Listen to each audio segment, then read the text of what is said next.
Hello dear all, welcome to our channel Smart Indian Model School. Smart Indian Model School present Smart Indian EduFun classes.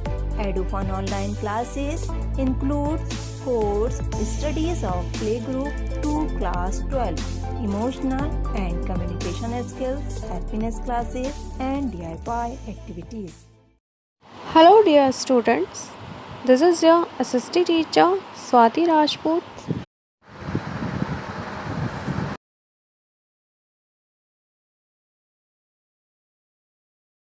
Students, our next topic is excerpt from Article 15 of the Indian Constitution.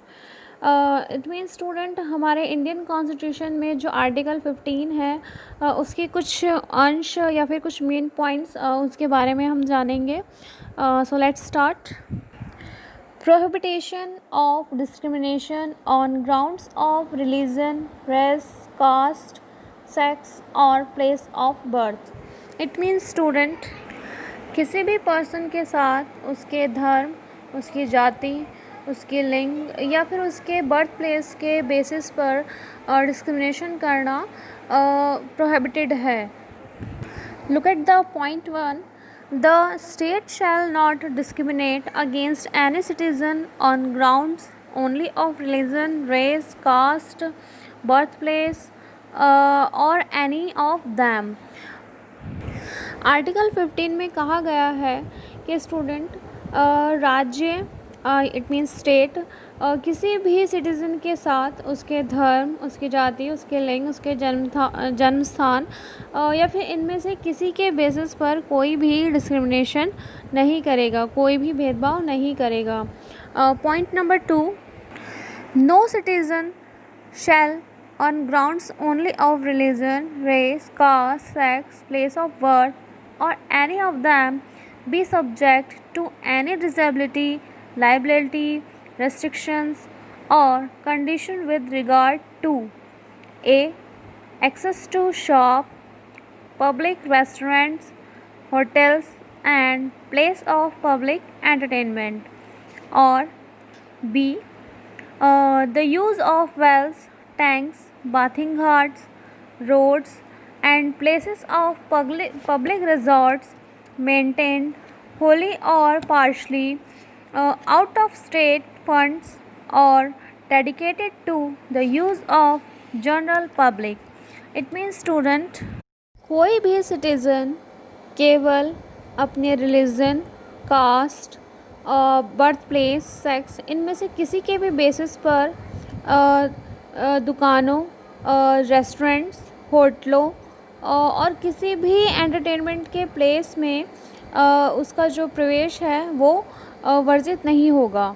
कहने का meaning है student कि कोई भी अगर lower caste का person है या फिर हाई कास्ट का पर्सन है तो दोनों को ही इक्वली राइट्स हैं इन जगहों पर जाने के, चाहे वो रेस्टोरेंट्स हो, होटल्स हो या फिर आपके एंटरटेनमेंट जैसे कि आपके शॉपिंग मॉल्स हो गए, सिनेमा हॉल्स हो गए. ओके.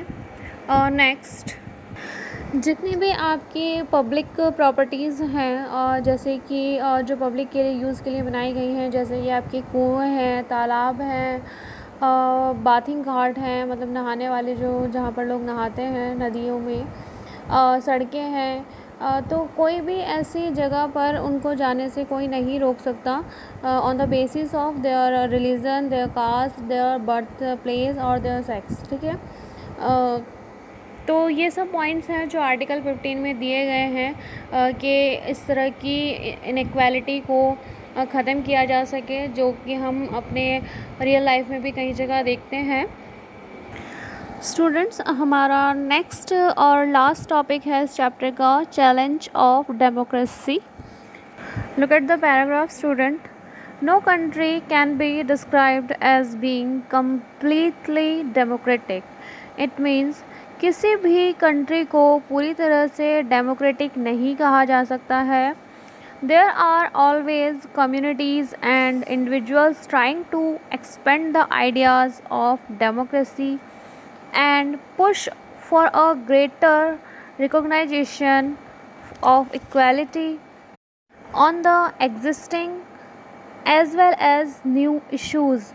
It means हमेशा से ही ऐसे जो कम्युनिटीज़ हैं और जो लोग होते हैं जो डेमोक्रेसी को एक नया मीनिंग देते हैं और ज़्यादा से ज़्यादा इक्वलिटी लाने के लिए नए नए क्वेश्चंस रेज़ करते रहते हैं.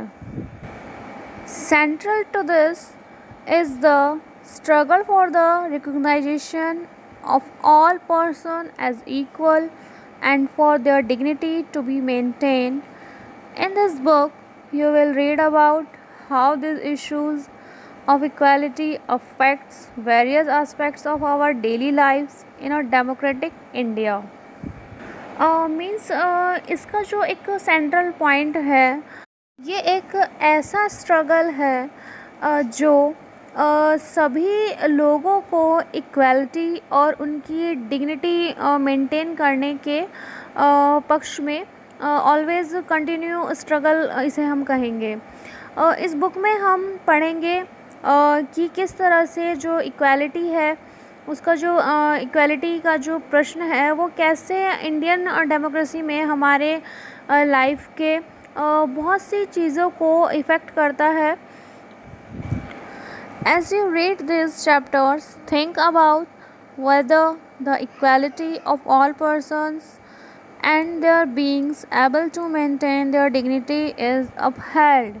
It means इन चैप्टर्स को पढ़ते हुए हम समझेंगे कि क्या वाकई सब लोगों की जो डिग्निटी है या फिर इक्वालिटी है उसको मेंटेन रखने की जो फीलिंग है उसको लोग एक्सेप्ट कर रहे हैं या नहीं. तो ये सबसे बड़ी चुनौती है हमारे डेमोक्रेसी में कि सभी को इक्वली ट्रीट करना, उनको इक्वली राइट्स देना और कोई भी डिस्क्रिमिनेशन उनके साथ नहीं करना. तो that is all about this chapter. Student, इसी के साथ हमारा ये चैप्टर कंप्लीट होता है. Thank you for watching. Notification प्राप्त करने के लिए कृपया बेल बटन दबाएं और चैनल सब्सक्राइब करना ना भूलें. Please subscribe our channel of Edufun classes. Thank you for watching.